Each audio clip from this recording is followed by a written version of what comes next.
สบายดีเมื่อนี้เรามากินมาม่าเนาะและข้าวอื่น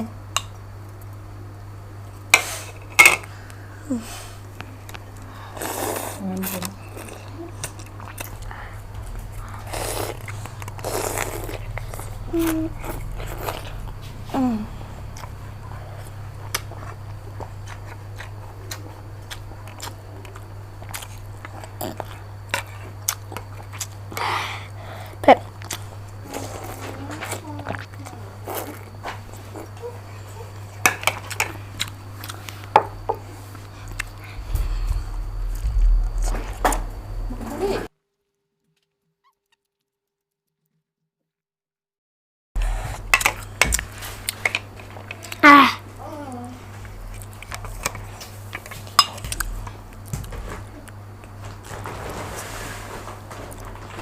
เนี่ยยืด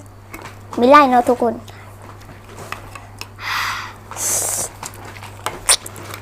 เป็นน้ำก่อนตึ้ง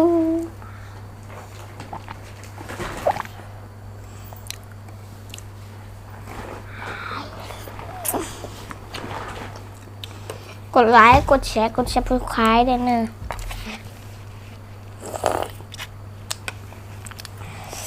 แซ่บตา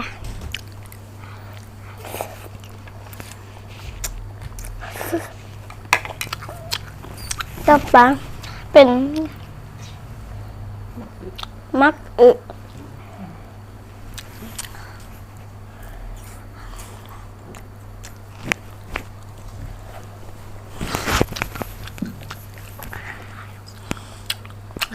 พอเรากินข้าวจี่วันนี้ ไปลุกเป็นน้ำก่อน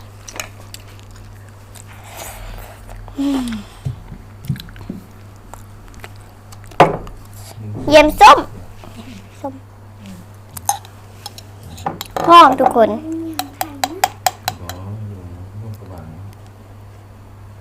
น่าเชฟเนาะ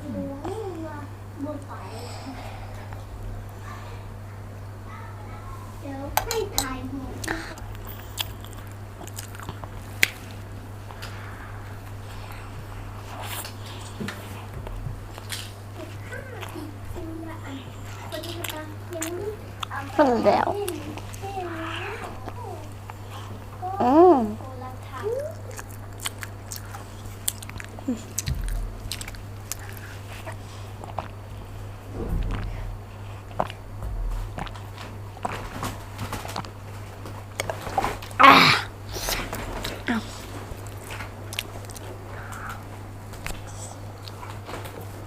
เก็บได้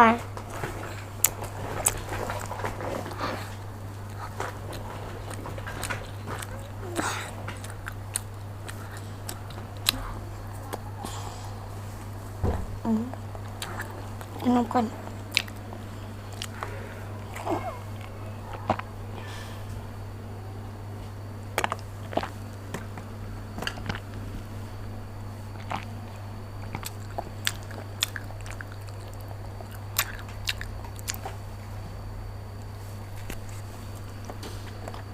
นมใส่กับตึงข้าวจี่ใส่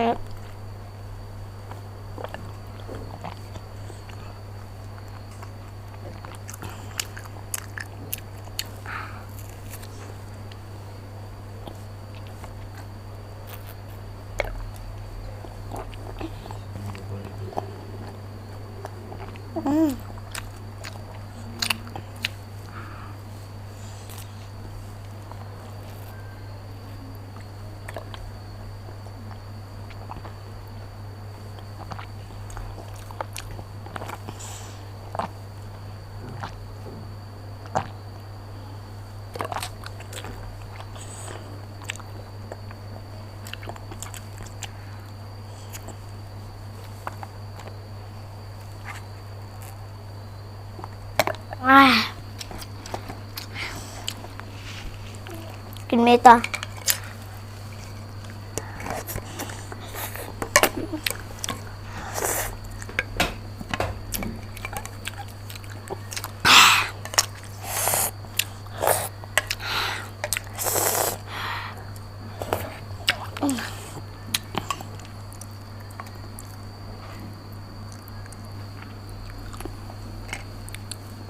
อันนี้แม่นมะกรูดแล้วก็แครอทน่าแซ่บเนาะ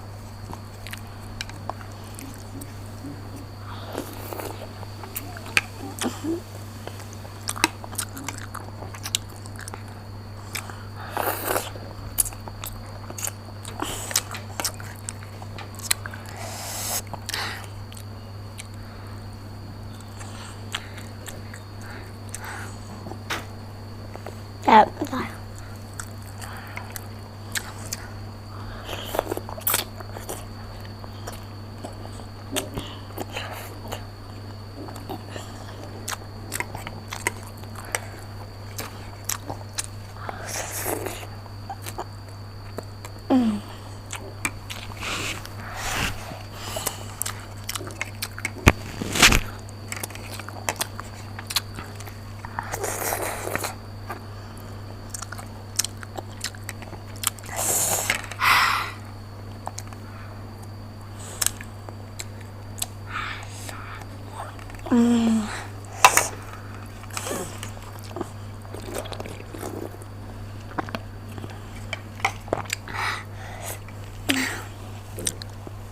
คลิปนี้ลาไปก่อน